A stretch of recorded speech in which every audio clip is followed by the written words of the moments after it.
So not too long from now, the Sony A6400 will be here, and I pre-ordered one and I'm gonna tell you why. Stay right there, you're gonna wanna see this.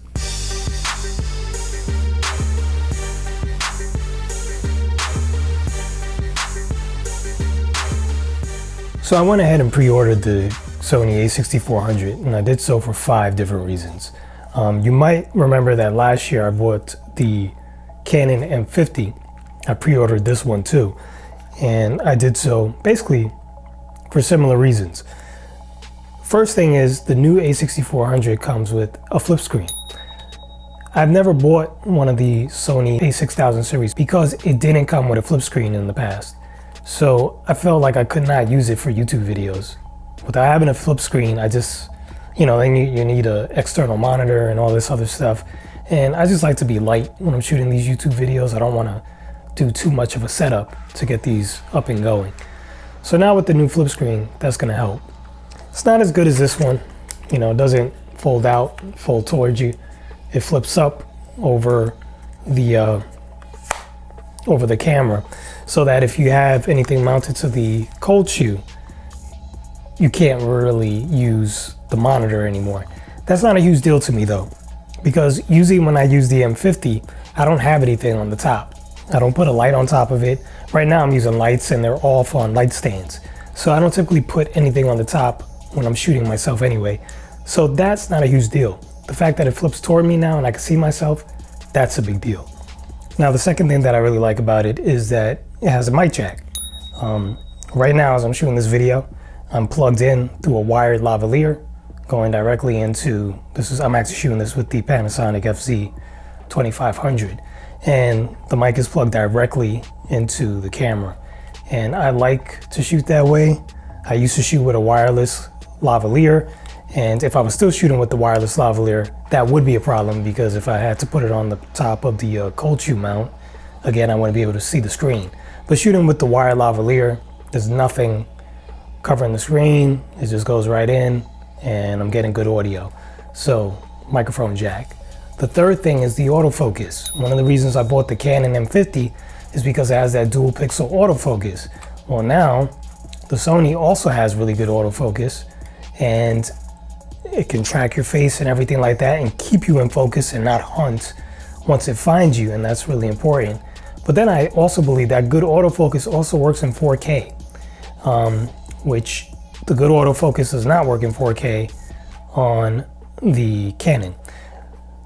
Not a huge deal, because I don't shoot in 4K very often, but every now and then I do. So it's nice to have that functionality. So now another big feature that it's offering currently, and I'm not sure if this is going to stay true once the production models start shipping out, is that it has no record limits. So currently I shoot with the Canon M50 for all these YouTube videos, and then I use the Panasonic G85 as a B camera when I'm shooting weddings or any other professional work, because it has no record limits.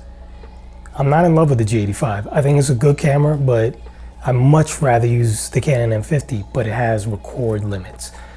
Some people are like, oh yeah, just restart. What's the big deal? Just hit record again. But when you're shooting something that's long and you're operating 2 different cameras at once and you're shooting solo, when your camera stops, that could be a really, really big deal, because you might not be able to walk over to it to restart it.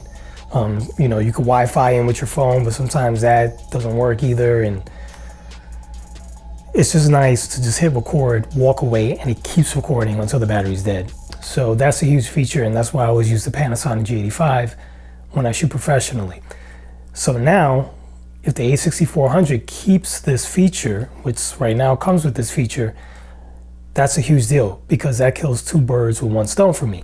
Now, I won't need the Canon M50, because I have something that I could shoot YouTube videos with, and then I'll also have something to use as a B cam that has no record limits. So now I have the best of both worlds in 1 camera, and I could get rid of 2 cameras at once. So that's my hope right there. And the last thing is, there's no crop when you shoot 4K at 24 frames per second. Currently, the crop that's in the Canon M50 is huge. It really crops in a lot, more than twice when you're shooting in 4K. With the Sony, it does crop a little if you're shooting 4K 30, but if you're shooting 4K 24, there's no crop at all. And you know, that's a big deal to me. You know, like I said, I don't really shoot 4K often, but I do shoot 4K occasionally. So it's just nice to have some additional 4K features when you need it.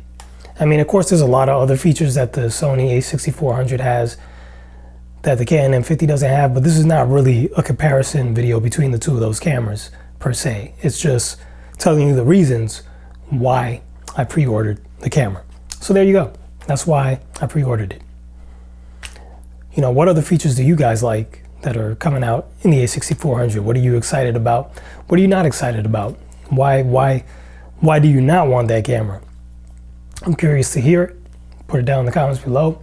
Of course, there's links to everything that I'm talking about down below. If you were to purchase from any of those links, it will give me a small commission that helps me make content for this channel. Anyway, thank you for watching. I'm Mike Turner, and I guess I'll see you soon.